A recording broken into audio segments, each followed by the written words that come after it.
Good evening and welcome. Tonight we're going to be discussing all things rut, and I hope everybody's really excited. It's that time of year where things are really going to start opening up in the Whitetail Woods, and as a hunter, there's not really a better place to be in the next few weeks than here in the Midwest during whitetail rut. And I had some real fun putting together this presentation, kind of going through some of my previous hunts and diving into some of the strategic aspects that maybe went right and went wrong. And I hope today to really highlight some of these strategies and how important little changes in your hunt planning process and in your strategic setups can really make a big difference this time of year. And it does seem rather appropriate. I didn't plan it this way, but looking here at the few images that are in front of us, it does seem rather appropriate that does are kind of right in the center as they are pretty much in the center of all things rut. And that'll become evident as we go through the webinar tonight. If you have any questions, feel free to utilize the chat or the Q&A feature, particularly if there's any issues with my audio. Just kind of quickly let me know in the chat, and I'll make sure to address that as quick as possible. Microphones and webcams are disabled for participants, just to ensure, again, clarity, and that way we can cover the information as quick as possible without too many distractions and background interference. So again, if you have any questions, utilize the chat window or the Q&A feature, and I'll be happy to address those as they come up.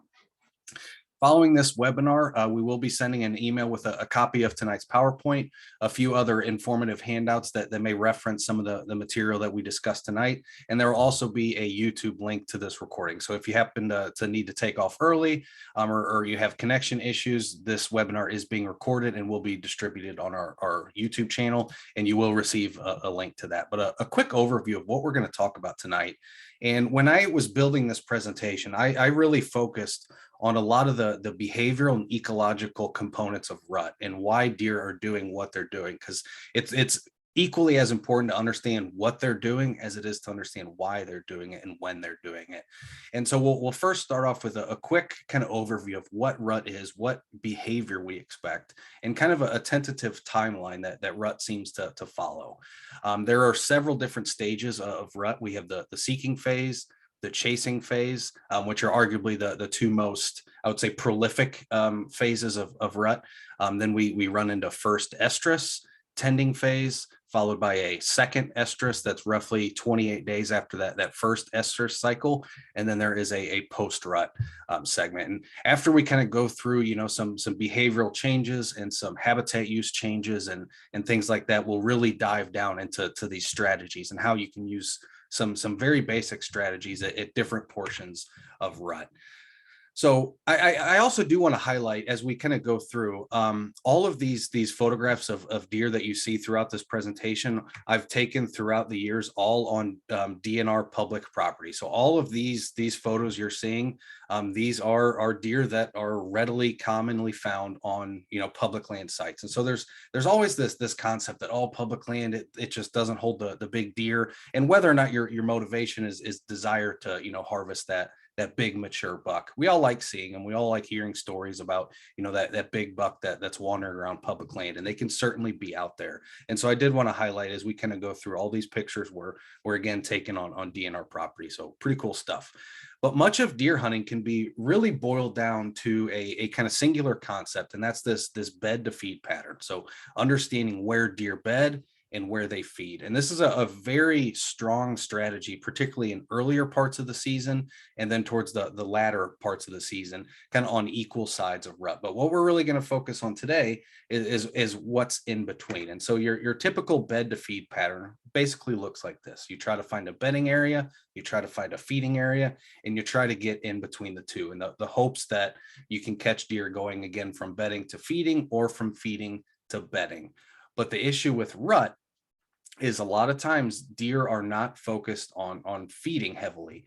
So their basic desires and objectives for the day transition from heavily feeding to breeding behavior. And so it's important as hunters to understand some of these nuances and some of these changes, and that can really, again, impact where you're going to set up and some of the strategic approaches that you may take.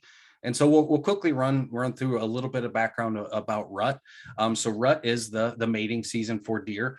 It's kind of used across the deer family. So rut is not a term that's just applicable to whitetail. It's across all members of the deer family. It typically lasts about 3 weeks to a month with kind of varying levels of intensity, especially as we kind of go through these different stages, right? And again, we'll explain what all these stages entail. But again, it's important to remember that rut is inherently remembered and oftentimes spoken by hunters as the prime time for deer hunting. This is when a lot of a deer's normal inhibitions, normal, predator detection avoidance, their normal care is just not as strong. Again, especially a buck, he's letting down his guard a lot as he's focused on one thing, and that's breeding as many does as he can. And a lot of this is triggered by hormonal changes. And you may kind of ask yourself, well, what causes those hormonal changes? I know there's a lot of theories out there that it's based on weather, on moon phases and the lunar cycle, but in reality, what it comes down to is this concept of a photoperiod, and essentially that's the amount of daylight that's available in a specific day. And so as we see daylight, days start to shorten and daylight decreases day over day, particularly as we approach this kind of November timeframe, that really triggers a testosterone increase in bucks that really causes a lot of this breeding behavior. So again, it is triggered by photoperiod, and that's important to kind of keep in the back of your mind, because that doesn't change from year to year. And that's why a lot of the tentative dates and things I'll kind of highlight today are really important, because from year to year, there's not a ton of variability. Now, there can certainly be some weather impacts. So again, weather doesn't kick off rut, but it can influence rutting behavior, right? So if you have a 75 or 80 degree day in early November, you may see a slow decline in deer activity that day, as they may transition a lot of their efforts to be more nocturnal and under the cover of darkness where it's a little cooler. But it is important to know that a lot of these trends are going to be the same year after year after year. Again, a lot of that is due to that photoperiod. So again, stages of rut. And so now we're going to basically dive right into pre-rut. And so this is kind of that late summer period. So you can kind of think of this as, middle of September through kind of November 5th. Now, pre-rut is one of these things that it's kind of an ambiguous term, and it's largely broad. And so in this specific example, I did use it in kind of a more broad term. But what's important to highlight about kind of pre-rut is the fact that the testosterone level is really starting to increase in bucks. And so if you see this buck here on the right, you can see his antlers are covered in this vascularized sheath that's essentially known as velvet. And this provides blood, tissue, and nutrients to the growing bone underneath, which is their antlers developing. As that velvet begins to disappear, which again is caused by this photoperiod triggering that testosterone hormonal response, as that testosterone starts to elevate, it causes that velvet to start coming off the antlers. And typically by about mid-September, you'll really start to see the majority of bucks will have what many people call as hard antlers, because again, they have lost kind of that soft, fluffy, velvety, vascularized tissue that surrounds them. And so during this time of year, the bucks are largely grouped up, right? And so a lot of times you'll hear people use the term bachelor group, and that's because these bucks have calmed down from the previous rut. They're not all fired up on testosterone. The testosterone levels have gone back to kind of their normal baseline, and so they're spending a lot more time with other bucks in the area.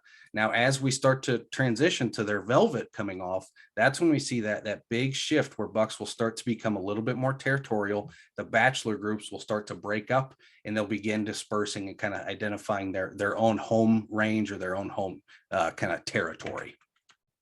And so one thing you're really going to start to see in kind of this pre-rut phase is scrapes and rubs. And now they are making these scrapes and rubs for kind of a different reason at this point in the season. They're not so much a communication tool like we'll get into a little bit later during a couple other stages of rut. In this kind of pre-rut phase, when they're marking with rubs and with scrapes, essentially what they're doing is marking their territory. And so if you're not familiar with the scrape, and you see this picture here on the left, it's kind of important to understand what a deer is doing when he's making a scrape. So essentially what he's doing is he is removing all the vegetation and he's basically scraping it off with his feet. And you can actually see here in this picture, you can see those kind of claw marks, or not claw marks, but hoof marks, and you can see the footprints. And when he's standing in this scrape, he essentially has two tarsal glands that are kind of located on the inside of his knee joint. And he's going to basically put his back legs together, urinate down his legs, and it's going to cause that urine to collect in that tarsal gland. Now, those tarsal glands secrete pheromones. And so essentially that urine is passing through the tarsal gland, or passing over top of the tarsal gland, picking up some of those pheromones and depositing it on the ground. And so this time of year, he's really utilizing that as kind of a territory response. Now, rubs, on the other hand, are a little bit different, and they are, again, located on the side of a tree. And you can basically see what this picture shows. It looks like, somebody just came by and rubbed all the bark off that tree. This is another common communication tool, particularly for kind of territory and home range identification. And so at the base of their antlers, bucks also have another scent gland, or another pheromone gland. And so as they're rubbing on the side of this tree and scraping off all that bark, again, they're depositing this scent and using that as a marker on the side of the tree. Now, what's really cool about rubs is when you find one, it's typically not alone, unless it's kind of, the first one of the year. But if you can locate where a rub is and find a new one, if you do kind of I like to do a 360-degree circle and just look completely around me. And typically you're going to find a rub and then another rub and another rub. And they're going to kind of form this rub line, like you can see here in the graphic below. And just kind of remember the term rub line, because we will kind of use that a little bit later when we get to some of the strategic things. So here's kind of an illustration of what a primary scrape looks like. And you notice there's basically a low hanging branch over top of the scrape. And this is referred to as a licking branch. It's basically this overhanging limb that's about, roughly 3.5 to 5 feet high. And what it does is it allows deer, again, another spot to deposit their scent. And so as that buck is inside that scrape and he's urinating down his legs, depositing the scent on the ground, he's also rubbing this licking branch with his antlers, depositing scent from these glands that are on his forehead, and he's licking it and applying more scent to it.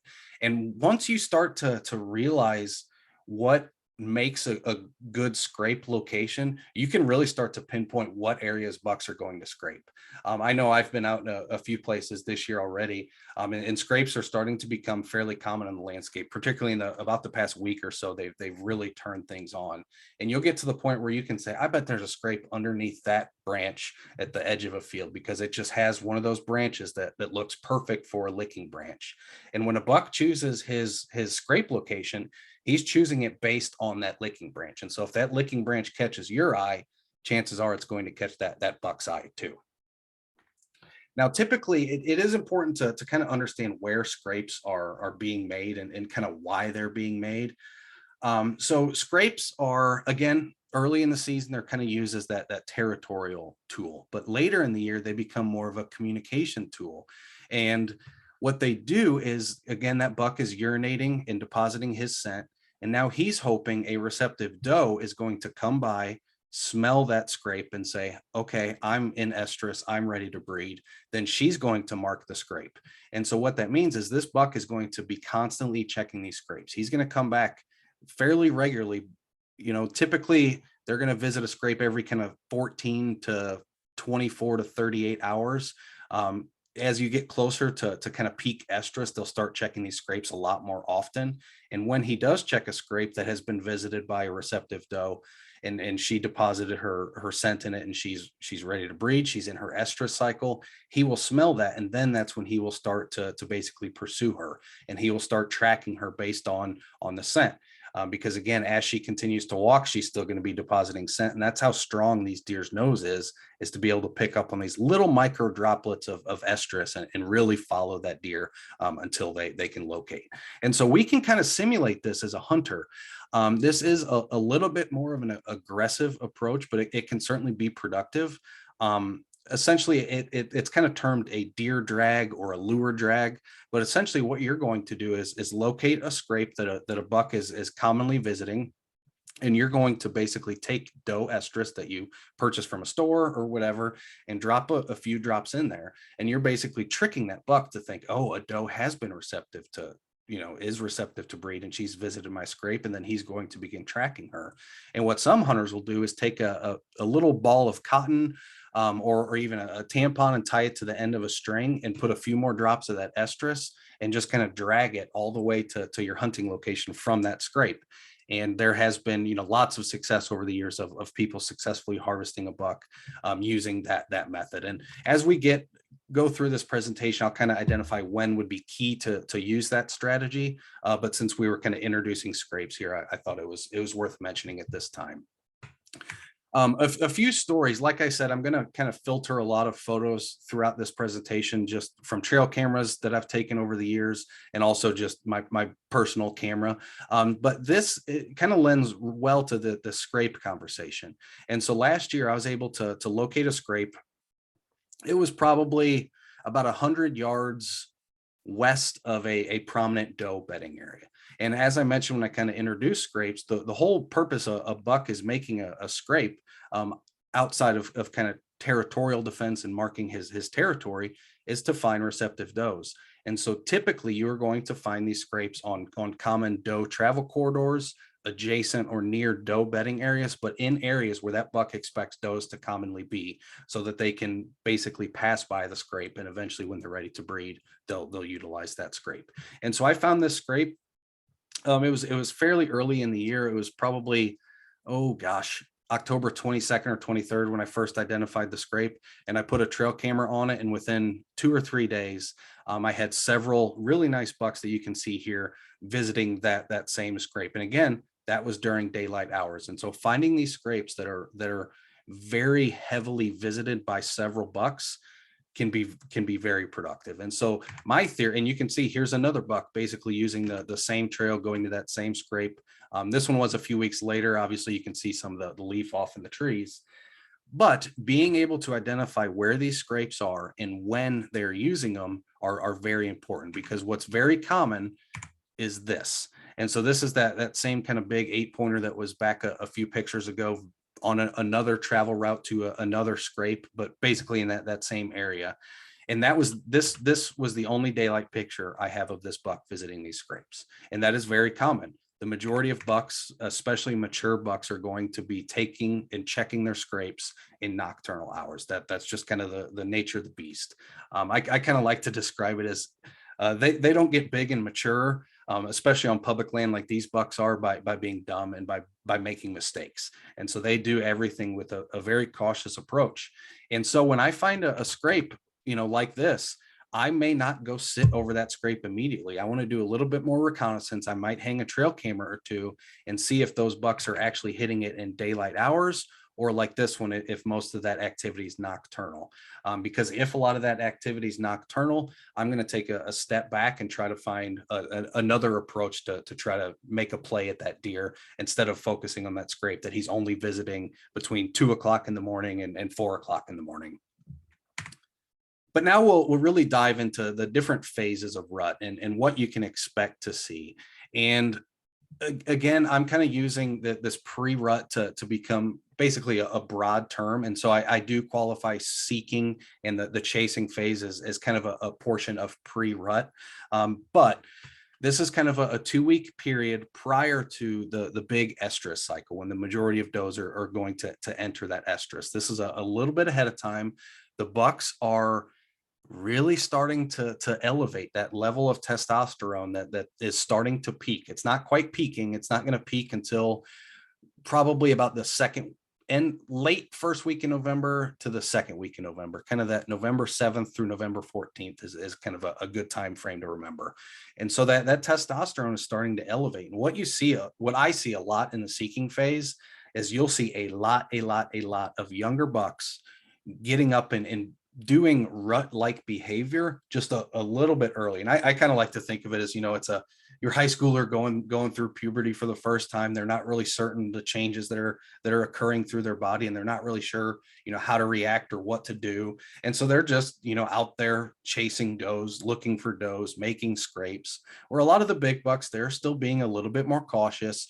And what I find a lot of the big bucks doing this time of year, a lot of the mature bucks, I should say, not necessarily big, but mature and older, what they are doing is basically creating an inventory, right? And so he's covering a lot of what he quantify or what he decides is his home range, and he's going to basically inventory it. He's going to try to find where the does are bedding, where the does are feeding, where they're commonly traveling through, and he's going to begin marking those areas and basically getting it prepped and ready for rut. And again, it sounds like I'm personifying deer, and to some extent I am, but a lot of these are pretty tried and true, and you will actually see a lot of these bucks just doing big circles around their home range, trying to, again, identify where all the does are bedding, where they're feeding, so that when it comes time, he's prepared and he knows where his does essentially are.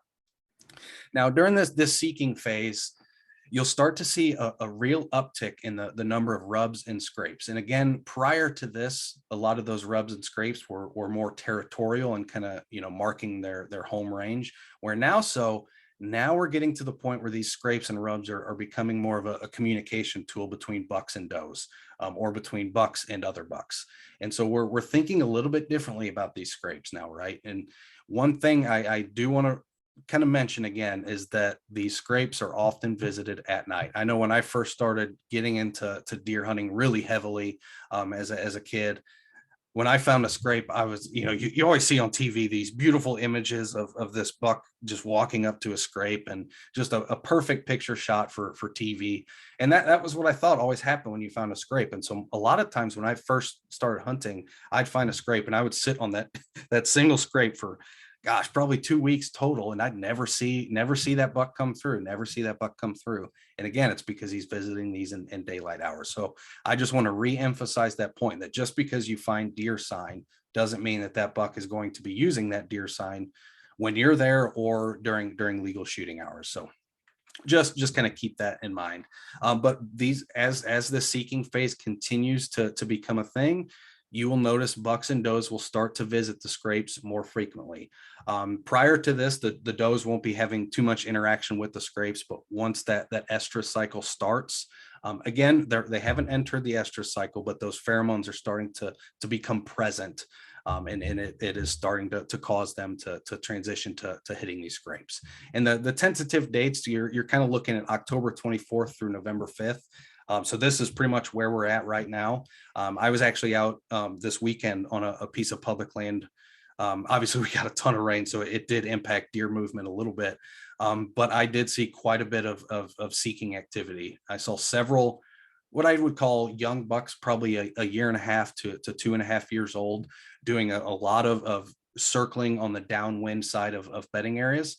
Again, that downwind side of bedding areas allows that wind to carry all the doe scent across that bedding area and brings it right to that buck. So that buck can just skirt that bedding area, never touch the does, never even let the does know they're there, but he can quickly check that area to see if there are any does that are in estrus. And that's basically what the deer are doing right now. So they're out there seeking does that are in heat.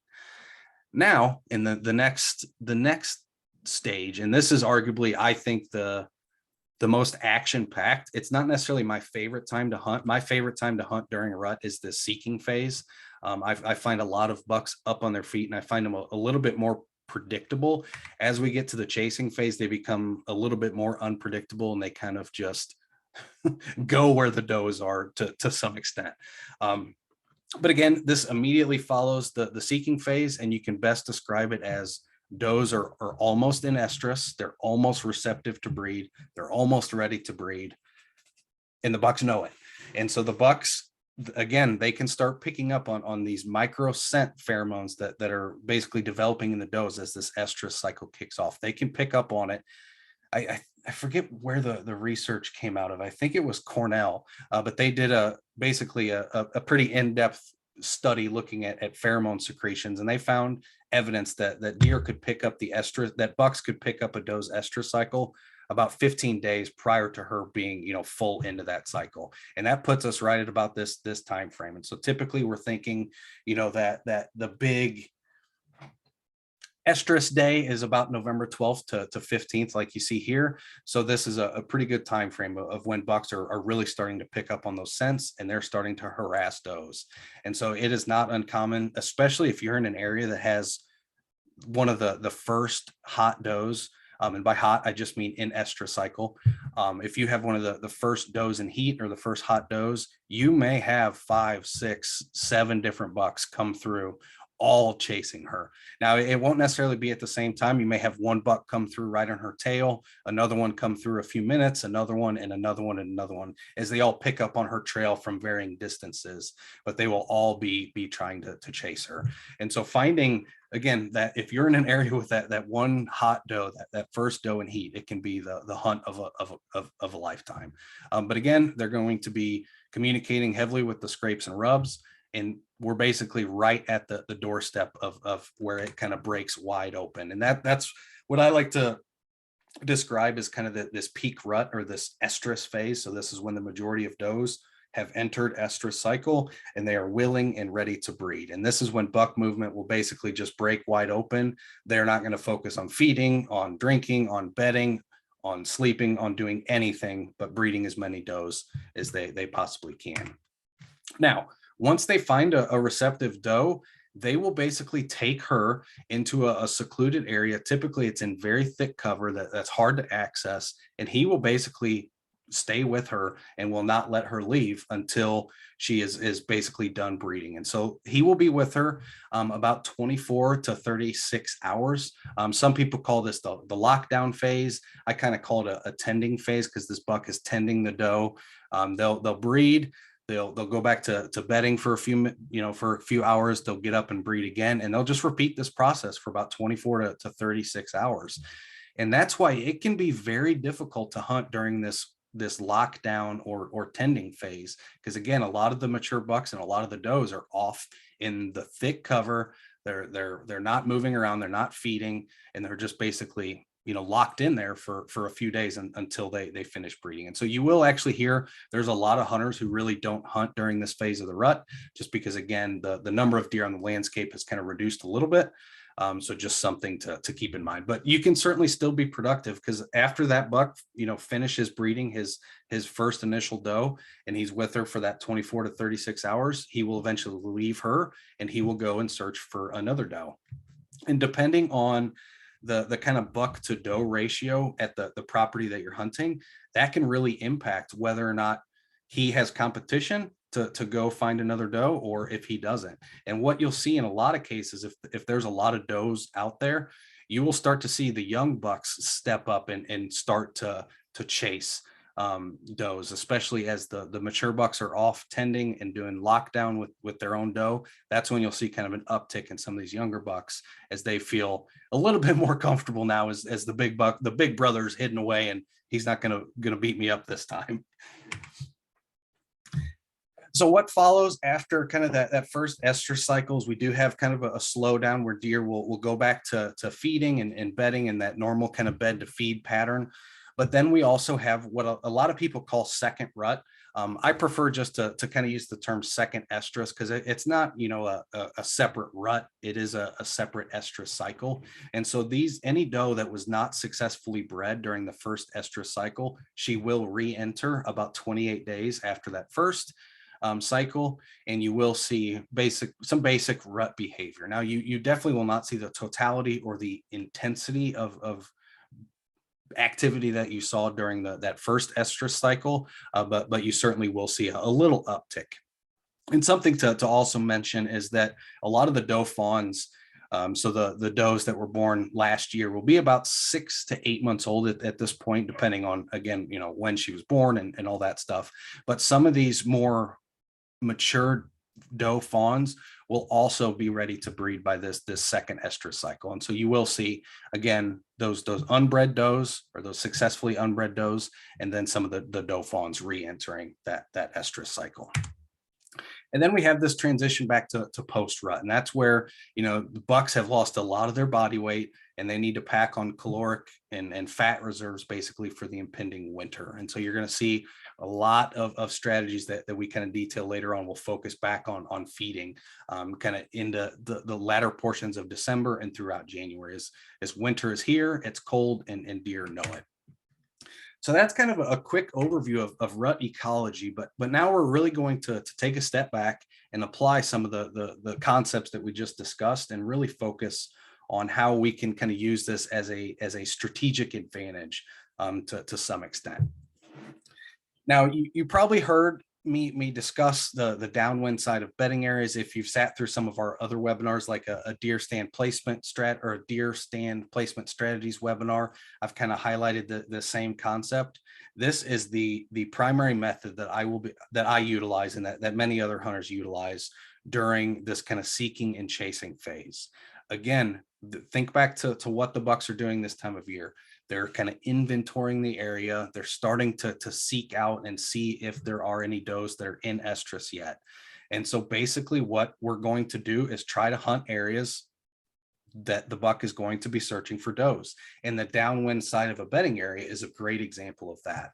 And if you think about a buck's main goal when he's kind of seeking and doing this inventory of all the does in the landscape, he wants to do it as quick as possible so it's repeatable time after time after time. But he also wants to do it in a way that he doesn't harass these does and cause the does to go elsewhere. He wants to make sure that those does are going to keep using that bedding area. And so he doesn't want to go through there and harass them or bump them out at this point. And so they very commonly like to just do this very non-aggressive approach where they can basically stay hidden and the does will never know they're there, but just follow a trail right along the downwind side of that bedding area. Any doe that is in that bedding, any deer really that's in that bedding area, he's going to be able to smell with this wind direction. So he can quickly check, okay, there's no does in estrus, and he's going to go about his way.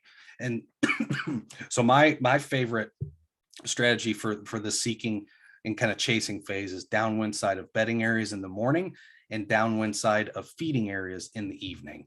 I choose to use bedding areas more so than feeding, but a lot of times that's just because I prefer to hunt mornings a little bit more. I've had more productive morning hunts, especially during rut, than I have evening hunts. But again, that's just kind of personal preference. Both can be productive. Both can be very easily done, and a lot of the strategies are going to bounce between AM or PM hunt. It shouldn't matter too much. Now, as we did mention, you can start to use a little bit of lures and scents at this point in the season. Obviously, does are not full into their estrus cycle yet, but you can start to mimic that a little bit. Now, I don't use a ton of doe and estrus or doe urine or buck urine, but when I do use it, I make sure to time it very, very, very specifically. There's a lot of people who will start, putting doe estrus out, October 15th or maybe even a little bit earlier.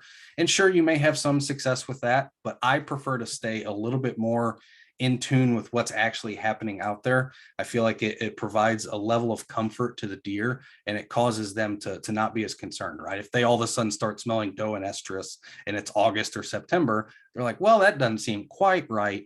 And so they may just, go the opposite direction and you may never see them. So again, I like to really cater using a lot of these tools to the seasonality and the behavior of what the deer are currently doing. And this time of year, scents and calls can be very productive.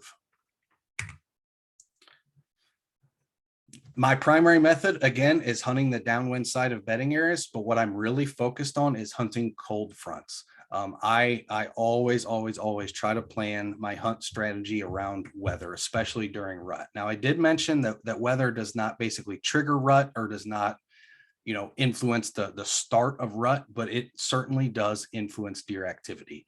And so these changing weather patterns are ideal for an uptick in deer movement. Whether it's a very cold front and then it kind of quickly warms up, I want to be hunting that cold front as much as possible, and the day that it kind of warms up, that changing day.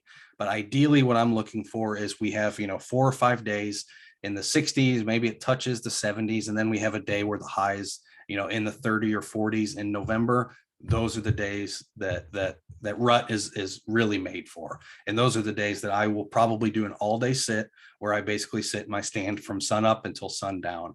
And that can be very productive hunting these cold fronts. Again, a lot of the strategies can be the same. You could still hunt your standard bed to feed pattern.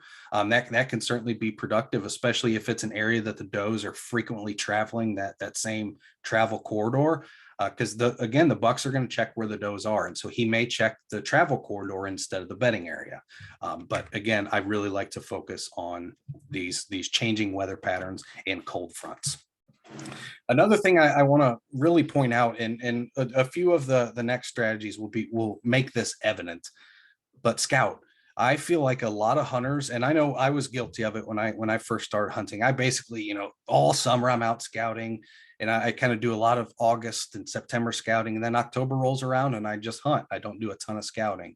But over the past probably 5 or 6 years, I've really taken a step back and tried to reduce my time in the stand by scouting. And so now I can be a lot more productive with my scouting efforts and with my hunting efforts, just because I have a greater appreciation and understanding of how the deer are using that property and are using that specific landscape, especially this time of year. Rubs, scrapes.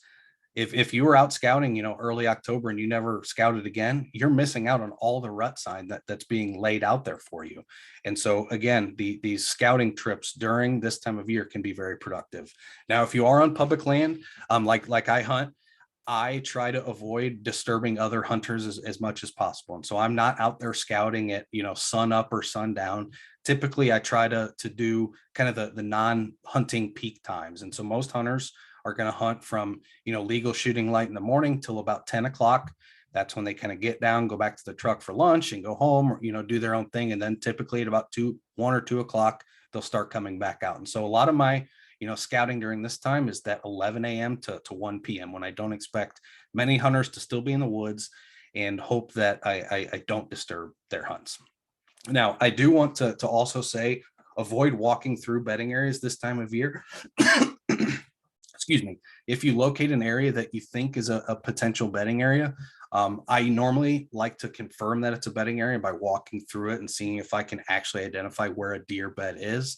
This time of year, I'm not going to do that. I don't want to bump the does out of that bedding area and basically disturb that area for a couple of days, because every day is going to be very important during rut, especially if you're out there hunting a lot. So just get out there, do the best you can to avoid bumping deer and avoid bumping hunters, but pay attention to scrapes, rubs, and consistently use travel routes, and update, your kind of repertoire of how you understand deer move across that area, and it will benefit you a lot. Another strategy, and this is why it's really important to identify rubs and scrapes. So if we think back to our first conversation about rubs and scrapes, prior to the seeking and chasing phase, what were the deer doing with these rubs and scrapes? They were using them to kind of mark out their territory, right? And so what it tells me when I find scrapes or rubs, it tells me that I'm essentially inside of that deer's core range. I'm inside his bedroom, and he is probably within, a 1/4 mile radius around you. That probably his core range. Now, certainly that can fluctuate depending on the property, buck to doe ratios, and a myriad of other things. But just for as an example, everything within that core range, he wants to mark up. And so if I find an area that has fresh rub lines and fresh scrapes, that tells me I'm in the business and he's nearby. And chances are he has bedding nearby. And so what is really productive this time of year is calling. And that can be either rattling, a very aggressive approach where you're trying to simulate 2 bucks kind of clashing together and basically fighting, or you can do a more subtle approach where you just do some basic grunting, which is just kind of this deep guttural burr kind of sound that deer, especially bucks, make when they kind of chase does. And you'll actually hear, if you're ever close enough to a buck that's chasing a doe, every time his foot hits the ground, he's almost grunting. It's just like this little burr, burr, burr, burr, burr, kind of every time his foot hits the ground. And so it's a real productive thing this time of year, because again, you're just trying to create this picture that there's another buck over here either fighting or with a doe, and you're trying to trigger that kind of manly masculine response out of another buck that says, no, this is my home range. I'm the dominant buck in here, and I want to come in here and basically shove you away and get you out of here so that the does here are mine. And so that's kind of what you're trying to simulate. Now, I have a personal opinion on calling, but there's kind of two schools of thought. And so there's what I call blind calling. And so that's where you're just kind of sitting there, you haven't seen a deer, and you're just kind of calling into the void of the forest or of the landscape and hoping that a deer hears you and that you kind of piqued its interest enough that they start coming to you. I personally don't like to do a lot of calling like that. I do a very, what I call targeted calling, and it's a very targeted approach. And I only call it deer that I can see. And that's for a few reasons. And one of them can be alleviated by a setup like we see here in this example here. So we can see we have this kind of stand location here with an X. If you're unfamiliar with kind of the map that you're looking at, this is called a topographic map. And so all these brown lines that are kind of snaking across this map are contour lines. And these are basically showing changes in elevation. And so each one of these rings, it will never cross. It's basically like a cross section of the earth, right? And so each line is about 10 feet in elevation. So the closer they are together, the steeper the elevation, the further apart they are, the more, I guess, loose, or not loose, I'm struggling here, the less steep that incline is. And so if you look at this specific example, you can see we kind of have a nice top of a ridge right here, and we have this big drop off right behind us. And so when we're in the stand here at the X, we're basically facing in front of us with this big ridge kind of behind us. And what that does is a couple things. When deer, particularly bucks, when they hear a call, maybe he's bedded kind of on this peninsula right in here, he's not just going to run down and go charge that deer. He wants to basically try to understand, is that a real deer? He wants to understand what deer that is. And so it's very common to see deer try to go around and try to come up from the downwind side of that deer. And so you can see we have the wind direction going from basically right to left here. And so he's going to want to circle downwind so that he can smell these deer that he hears before he goes and makes an approach. But in a case like this, you have this real nice terrain feature behind you, and deer by nature are fairly lazy, and they don't like to run or walk up or down a slope. They like to follow the natural contours of the land. And so in a case like this, you could realistically see a scenario where this buck just follows this contour line right along this and tries to sneak up behind. And that basically puts him within bow range of your location. So when you're using calls, just remember, deer, especially bucks, want to circle downwind as much as possible to be able to smell that deer that they hear, but before they move in. Now, I do like to, if I am rattling, I do like to mix different grunts, different wheezes into it to make it sound more realistic. And now there are kind of two schools of thought with rattling. One, some people try to be as aggressive as they can. They'll be on the ground, stomping the ground, hitting branches, hitting trees, which to me, that makes logical sense, right? If there's two, 250-pound bucks and they're running, head first into each other and clashing and fighting around, there's going to be a lot of racket. It's going to be loud. And if you've ever heard two bucks fighting, you can really tell the difference between a guy sitting up in his tree stand calling and a real deer fight. So try to make it, again, sound as realistic as possible by mixing in some of these grunts, mixing in some of these kind of wheezes or snorts, and also stomping the ground and kind of hitting some vegetation. Now, the challenging thing, and kind of this leads me back to one of my main points about calling and why I don't like to blind call. If you were in a case like this, but you didn't have that terrain, these deer will always try to sneak up behind you. And if you're in an area and you don't know where the deer is, I mean, that makes it kind of tricky, right? You're just calling into the void, hoping a deer responds. Well, if they're all going to be trying to come, in a downwind direction to be able to smell you, they're all going to be coming up behind you. And so it does put you at a unique disadvantage. And I personally, again, I like to know the deer's there before I begin the calling. Not only does that give me the comfort that he can't sneak up behind me, but it also allows me to watch his body language and watch how he's reacting to that call.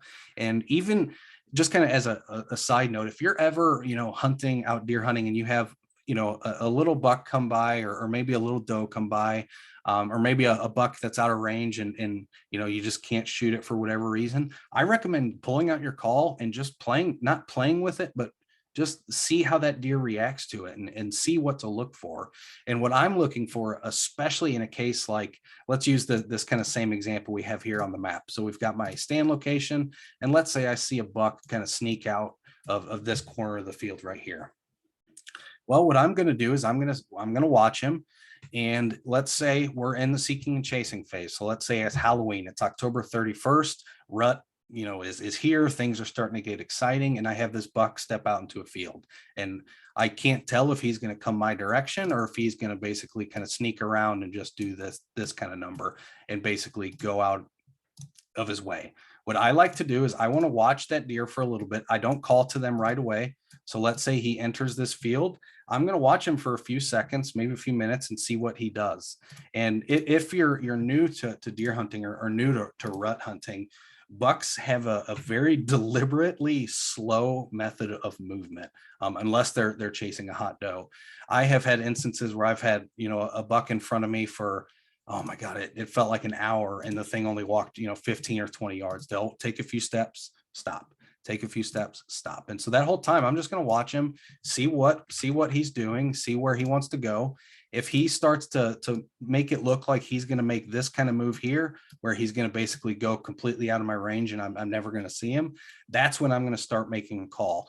And so I would like to let him get around this bend so that he's not facing me, so that he's kind of facing that way. And that's when I'm going to start calling. And all I'm going to do at the very start is just a very soft couple grunts. It might just be just a burr, burr, burr, just kind of an elongated third note. And I'm going to watch him and see what he does.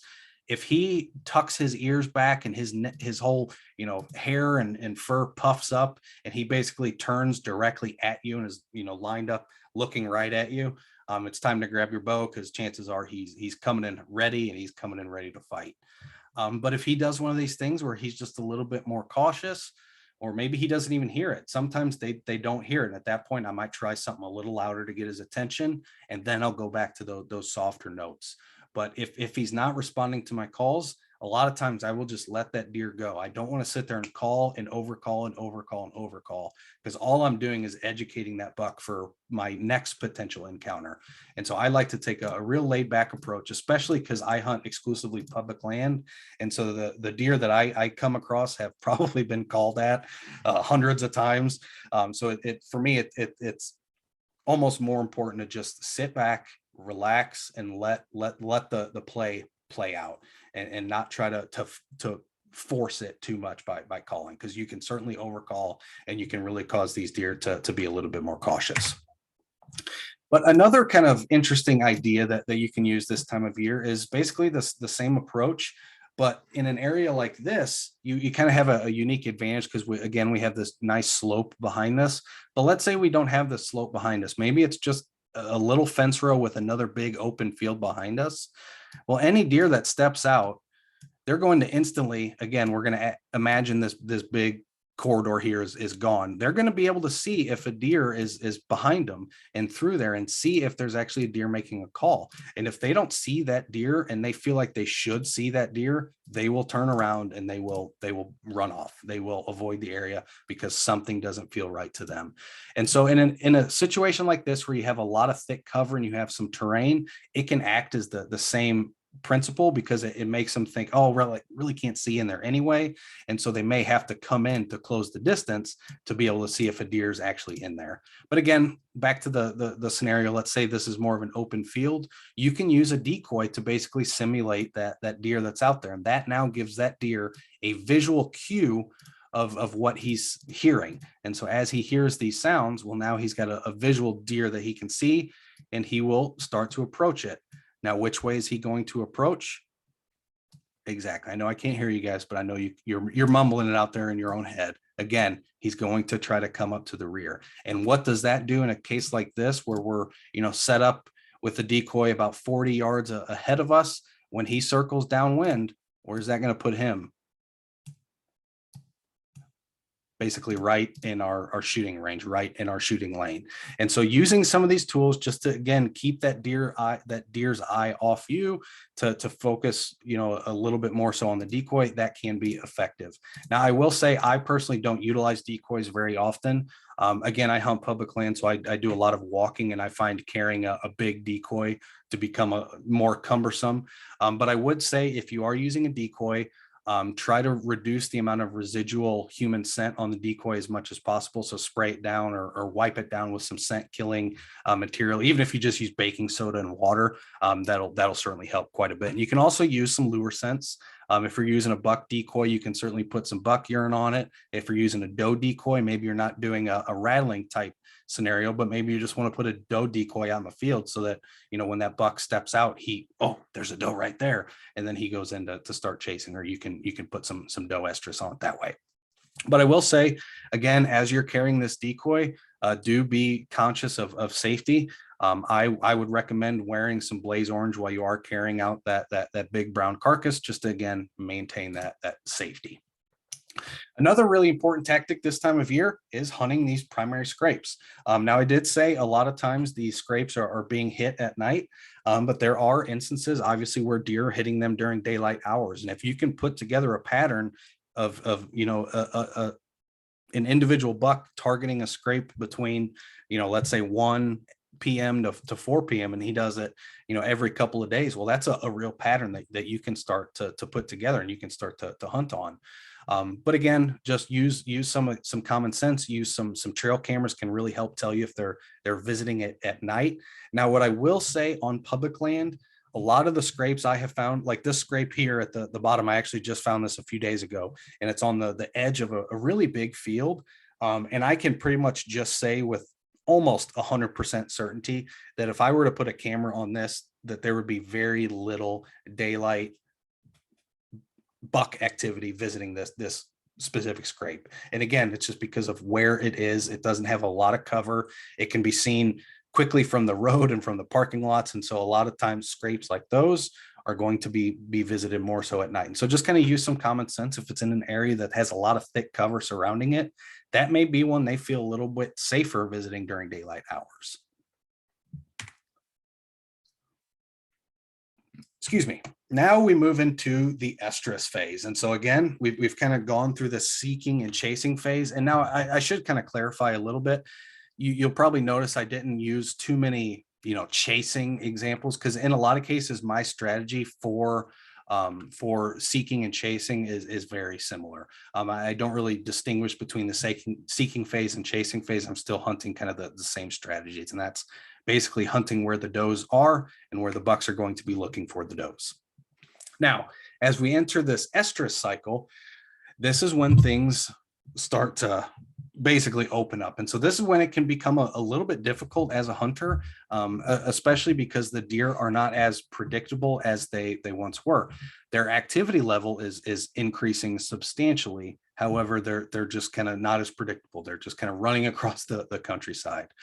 So a buck who does not have a doe with him yet, who's not in kind of the lockdown or tending phase, he wants to find a doe. And their basic only purpose right now is finding a receptive and hot doe. And so again, a lot of the same tactics are going to be used, these downwind side of bedding areas. And I know it probably sounds like I'm beating a dead horse, but I promise the downwind side of bedding and feeding areas is arguably one of the best strategies you could utilize during, basically from the end of October through kind of the latter portions of November. You can never really go wrong there. Now, during morning hunts, stay in locations on travel corridors between two doe bedding areas. So let's say you have one big bedding area and then there's another bedding area that deer just kind of naturally funnel through. That can be really, really powerful, because that buck will just go from bedding area to bedding area, from bedding area to bedding area, just back and forth. And so hunting on those travel routes can be very productive. Now, during evening hunts, again, I kind of mentioned this during the seeking and chasing phase, I switch a little bit more so from focusing on the bedding like I do in the morning to focused on the feeding. So typically you're going to see deer get out of their beds at, around roughly 4 p.m. It can certainly be earlier than that. It can certainly be later, depending on a myriad of things. And then they're going to head to their feeding areas for the night. And so If you can find a feeding area that is being visited during daylight hours, and that's another reason why I oftentimes do like to still rely on some of the bedding areas.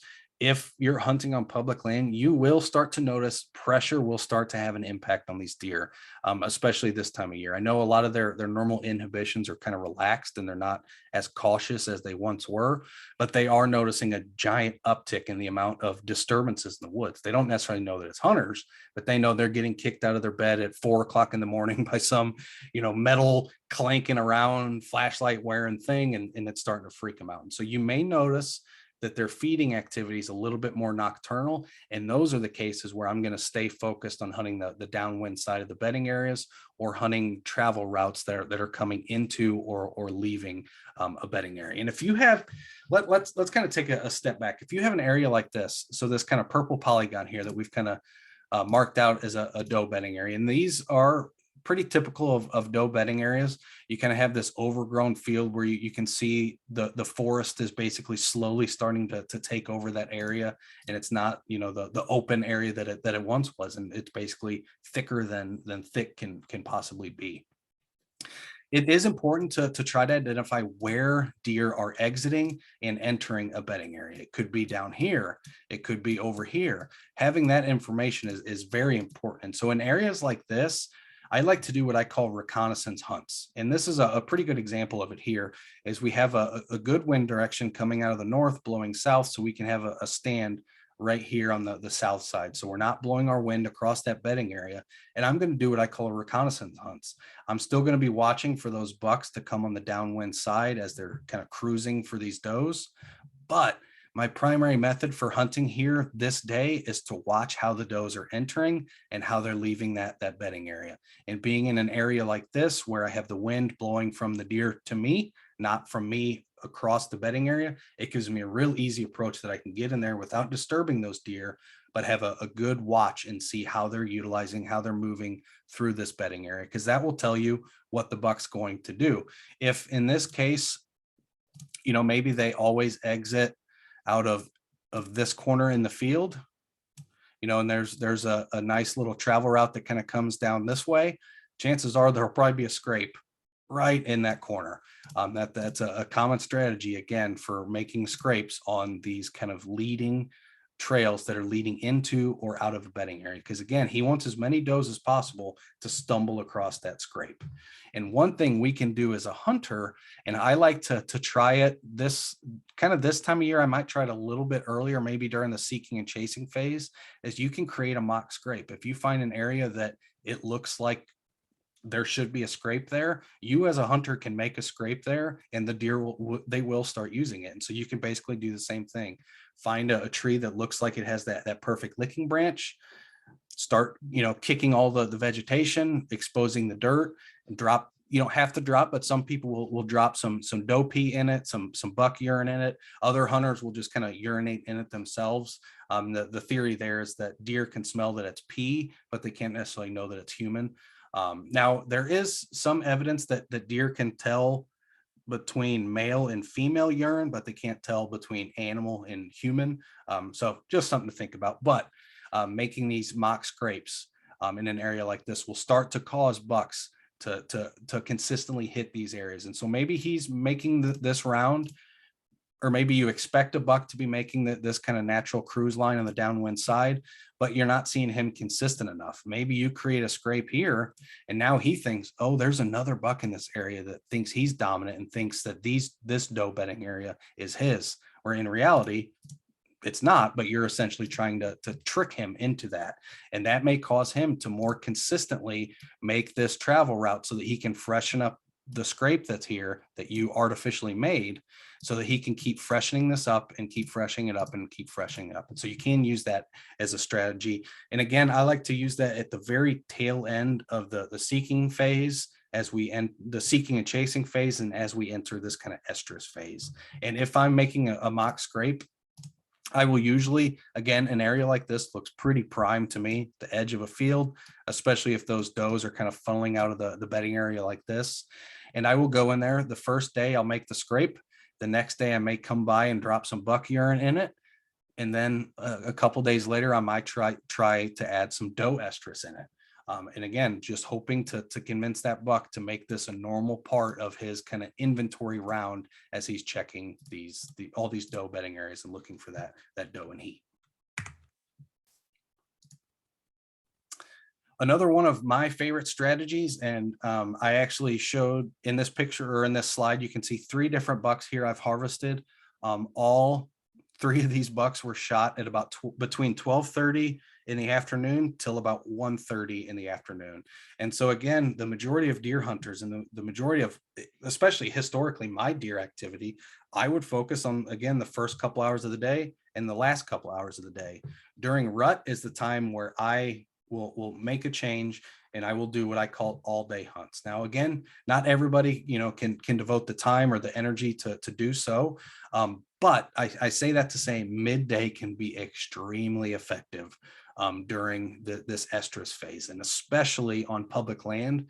So deer are, again, they are used to seeing hunters come through and used to hearing the sound of hunters in these crepuscular hours. So right at sunrise and right at sunset. Where in the middle of the day, a lot of times hunters are back at their truck. They're gone from the property. They went home. Maybe they went back to work. And so this gives those deer a little bit of flexibility and not as much pressure. And they do start to pick up on that.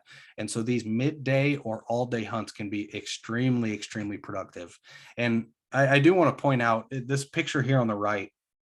This was actually last year. I harvested this buck on some public land here in central Illinois. And I don't know if any of you got out on the first weekend of shotgun season last year, but it was brutally hot. It was about 75 degrees. November, I forget the exact date, but it would have been, around November 16th through the 18th or something to that, whatever weekend was around there. And it was unseasonably hot.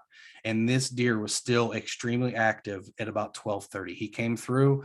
I had a doe come charging through probably about 10 minutes before he showed up with a little spike buck. So a very young buck was chasing her pretty heavily. And so I think that doe was in estrus, and this buck basically followed the same trail that doe and that younger buck did with his nose to the ground. And he was basically on a mission to follow that doe. And again, this was at 12:30 in the afternoon on a day that's 75 degrees. When most people will say, what do you even do in deer hunt when it's that warm? So just remember, this time of year, all the normal intuitions for deer go out the window, and things can get very hot. But again, when you're doing all day sits, pack drinks, pack snacks, and anything that can make you as a hunter more comfortable. Because I don't care what anybody says, the more comfortable you are as a hunter, the better hunter you're going to be, and the longer you're going to stay out there. Now, I do want to show another quick story, or tell another quick story. This picture here in the middle, this buck I shot a couple years ago with the archery equipment, and this was actually on Halloween. If you've been to any of our workshops, you'll know that I preach very heavily that Halloween is my favorite day to hunt out of the year. It just seems like that's the perfect day for deer activity. If I had 2 days to hunt out of an entire year, it would be Halloween, so October 31st and November 7th. Those are the 2 days that really jump out to me as having, very productive hunts pretty much always. But back to this story. So I was sitting in a stand. It was about 1:00 in the afternoon, and I have a doe come charging through. And again, you can tell she was gasping for air. She'd obviously been running for a long time. She was panting. She was, kind of distraught looking and just like, oh my gosh, leave me alone. And here comes out of nothing. I thought I heard a lion roar, but it was this buck just doing this real deep, just kind of guttural grunt that just, it almost sounded like what I would call a roar. It was just, and it kind of got really loud and had this kind of raspiness to it. So that doe goes running by, and the buck is on her trail, and I get him at about 15 yards, and I give a quick little whistle just to get him to stop. And he stops perfectly in my shooting lane. I draw my bow back, but unfortunately my arrow was not knocked all the way on the string. At some point it had come loose. And so when I drew back, that arrow just kind of plopped off my string and fell all the way out of my tree stand and hit some of the metal on the way down and landed on the floor. And mind you, I have this buck at 15 yards.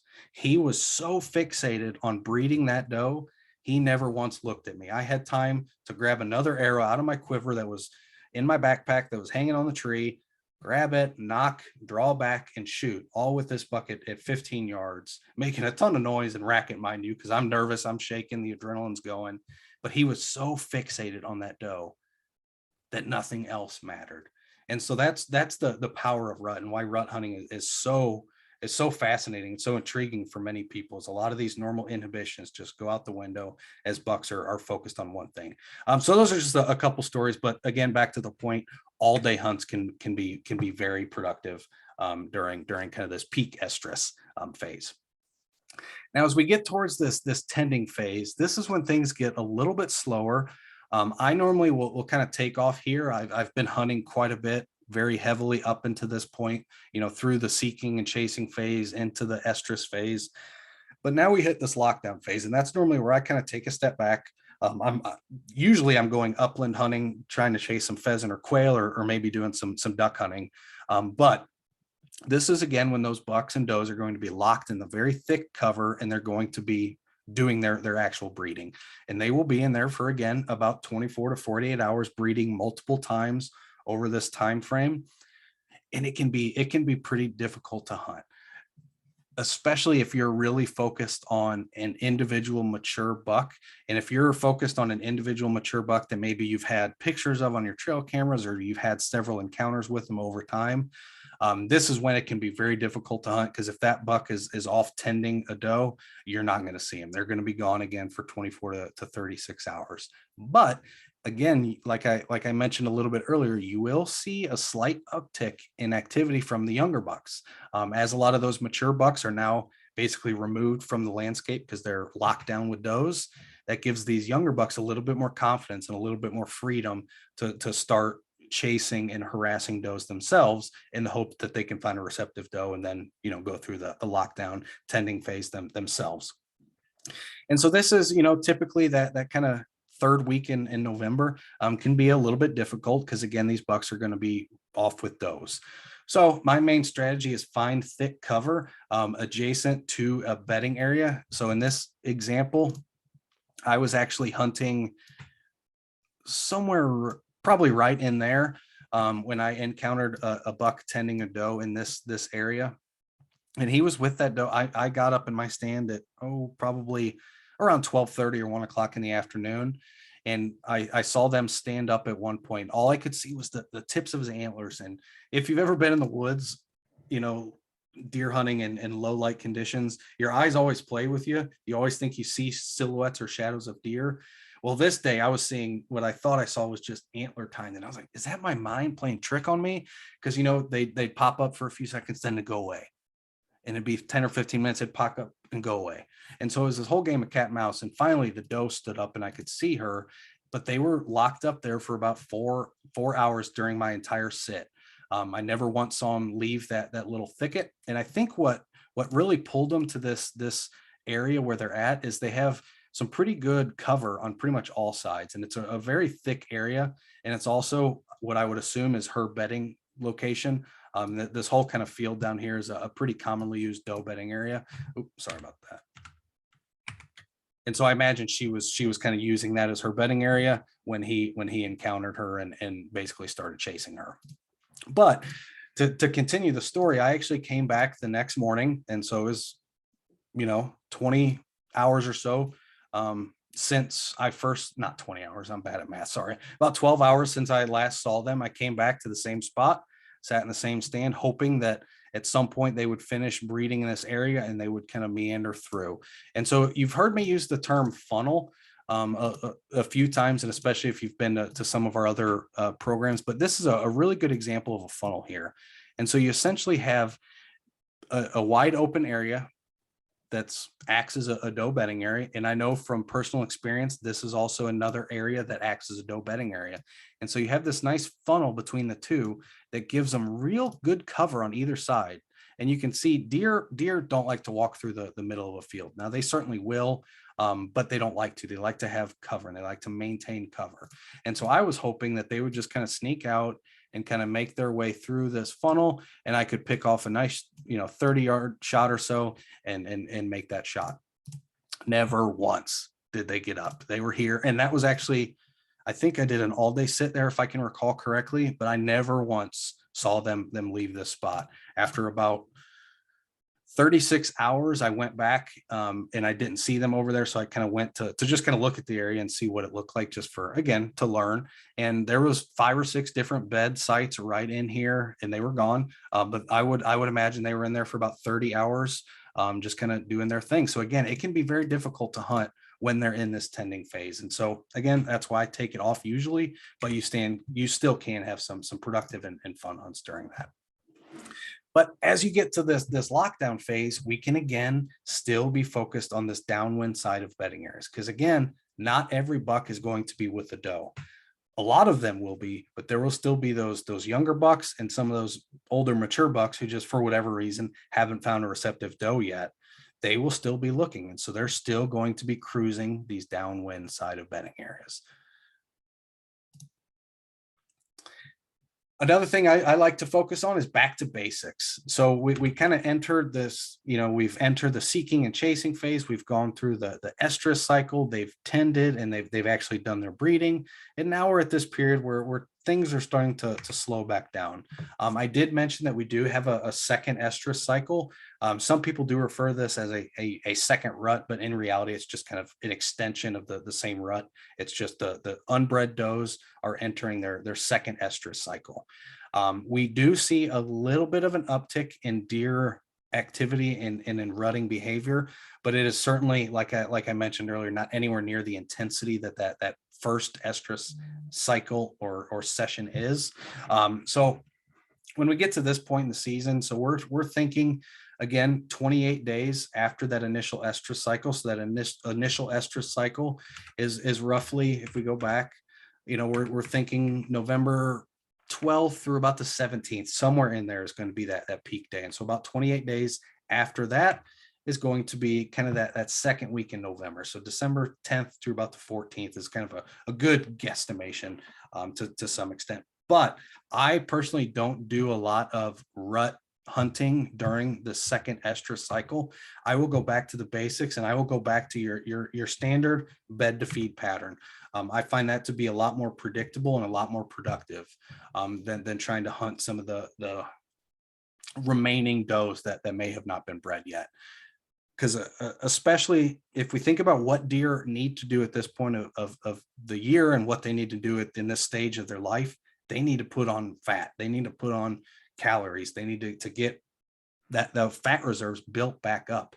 There are some studies that show on average a mature buck can lose like 10 to 20% of his body weight or body fat during rut, just because again, they're not feeding, they're not drinking, they're not doing a ton of bedding.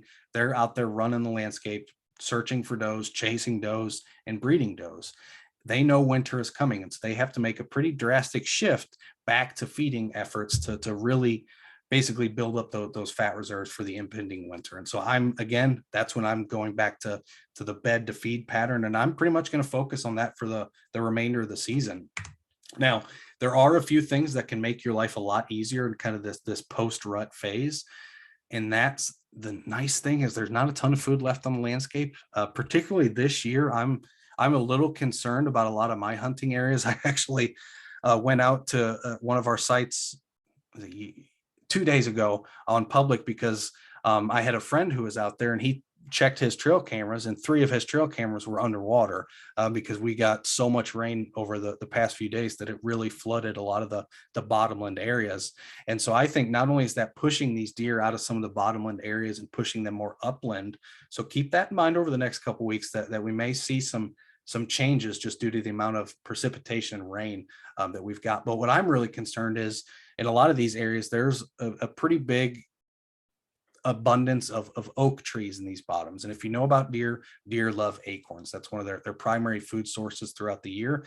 And I think we're going to see some evidence of some of these bottomland areas becoming, just too much water, and those acorns are washed away or basically rotted and ruined. So they are going to be concentrated in very select feeding areas. All that to say, food is becoming depleted at this portion of the year. Again, we're in late December, early January timeframe right now. And so identifying where the food is going to be of utmost importance. There are a few things that kind of make it easier. One, is, again, the total amount of food and landscape has been reduced. And two is deer will congregate in the remaining areas. And so if you look at this top picture here, when I took that picture, I wish I would have taken a more zoomed out picture, but there was roughly 20 or 30 does all in this individual field eating what you can see, just grass, because there's not a lot of food there. Just because, again, it was late in the year, a lot of the normal food has been consumed. And so they're trying to basically find whatever they can. And so what do I look for? I look to play the weather. What I'm really looking for in this kind of post-rut phase, you can call it post-rut, you can call it late season, whichever fits your style better. But what I'm looking for is changing weather patterns and snow or precipitation. It doesn't necessarily have to be snow, but snow does certainly make it a lot easier. I will watch and wait for a precipitation event, and then I will go out and scout the very next day. If it snowed overnight, I may give it one evening out there before I go scout to really see what the deer are doing. Because the nice thing about snow is it gives you basically a perfect snapshot of what the deer are doing on that property at that very second. You can go out there and see, okay, well, it snowed on Sunday night, so I know all this sign that I'm seeing has been in the past, 12 or 14 hours. And that can really highlight some of these important feeding areas that the deer are utilizing.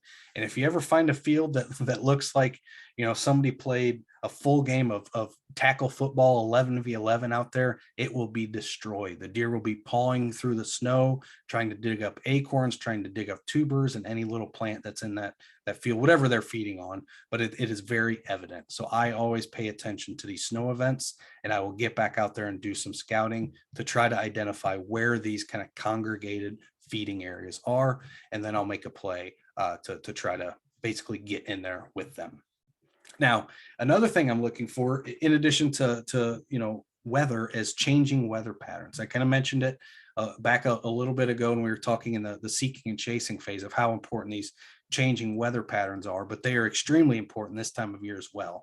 If you have 4 or 5 days where it's 10 degrees, and then you have that nice warm up day where it jumps to in the 50s, I want to be out that next day. If it's a warm spell 40, 50, and then all of a sudden it drops down to 10 the next day, I want to be out that next day. These changing weather patterns really influence deer activity and can really cause deer to get up off their feet, get active, and to go feed or to go find water or to do whatever they need to do. But playing the weather is extremely important, especially during this kind of post-rut or late season phase. And kind of the last strategy I want to talk about is evening hunts, especially in kind of this late season. Evening hunts are king. I actually won't even do very many morning hunts. If I'm going out in the morning, typically it's going to be kind of a scouting mission where I had a snow event the night before and I want to see where they were feeding at that evening. I don't do a ton of late season morning hunts, and you'll find that to be the trend from many hunters. Now, obviously, there are some hunters who have a lot of success in morning hunts during the late season. But again, during the late season, we're hunting this kind of feeding pattern. We're finding where the deer are feeding, and we're trying to hunt as they enter the feeding or hunting over the food source. And they are going to be feeding usually at night. Now, not always at night, but evening hunts are king for late season. And if you again have a very cold day, maybe it's that day that we talked about where you have 50 degree and then it drops to 10 degrees and it's just frigid cold all day, I will do an all day sit if you can tolerate that cold weather, because midday hunts can be just as productive as an evening hunt, because again, these deer are going to be active during the warmer parts of the day as they want to try to maintain caloric integrity. So they basically want to reduce their metabolism so they don't burn more calories than they need to. And so they will try to be a little bit more active during some of these warmer portions of the day rather than the cooler portions of the day. But with that, that kind of concludes our webinar tonight. We do have a little bit of time for questions. So if you want to type a question in the chat or the Q&A, we'll be happy to address that. I also do want to mention, we started a new Illinois Learn to Hunt podcast, and we just released our second episode. It's on available on our YouTube channel. It's currently under the approval process for iTunes and Spotify and every other podcast host that's out there. So hopefully soon we get that approval from those sites and we can get it hosted there. But currently they'll be hosted on our YouTube page. But the cool thing about what we're doing at the podcast is one of the recurring segments is what we call the hunt report. And so we're going to dive down what we've been seeing the past, few weeks. So this is going to be a bi-weekly podcast. And so we'll discuss what we've seen, over the past few weeks, what people have been, reporting to us, what some of the weather changes are looking like, and just give an overall picture of what, strategies to use, and just kind of continue to provide updates throughout time. In this episode that we just recorded and released today, we actually did do basically the entire episode was on Rut. So if you do want to kind of take the next step and maybe hear a little bit more thoughts on Rut, feel free to check that podcast episode out on our YouTube page. But other than that, if you have any questions, I'll be happy to stick around for a few minutes and answer a few questions. But if not, thanks for joining us tonight, and I hope you have a wonderful evening.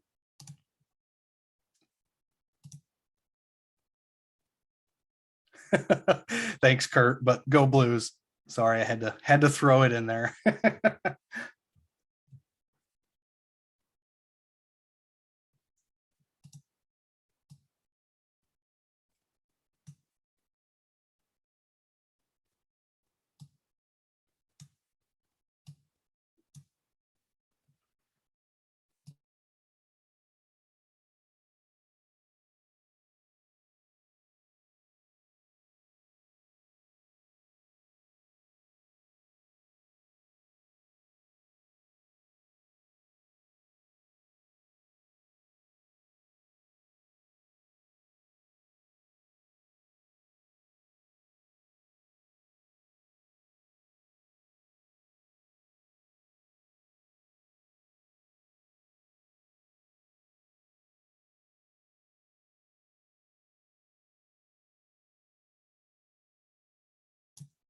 All right, looks like we got a question. What is typically a good stand height? That's an excellent question. A lot of it depends on, I know that I hate to answer questions like this, but it depends.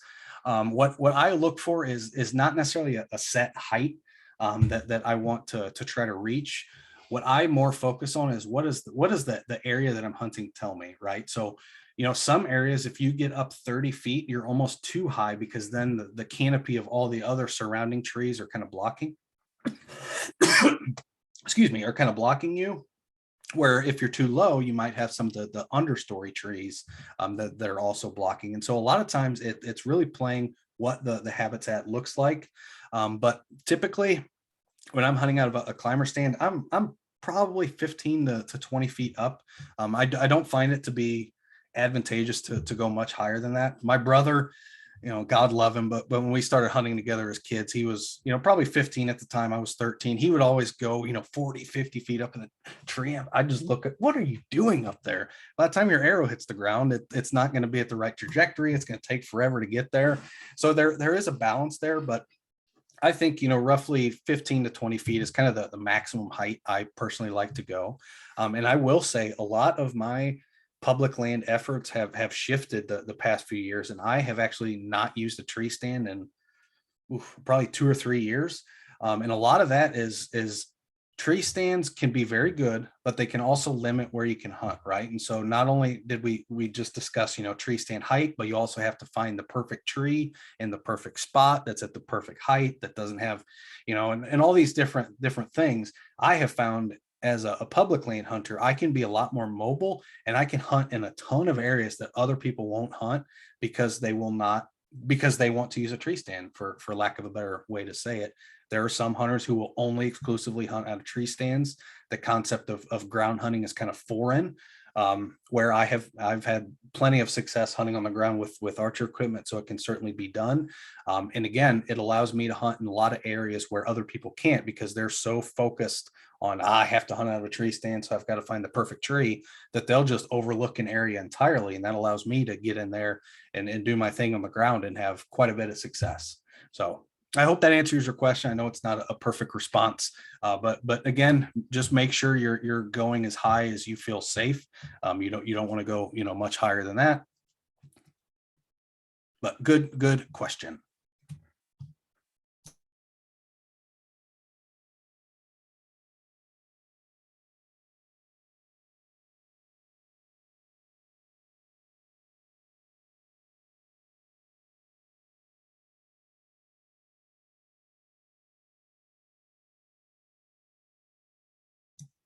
All right. Well, I think that's all the questions we have. So if you have any other questions, feel free to reach out to us via email, Facebook, Instagram, YouTube.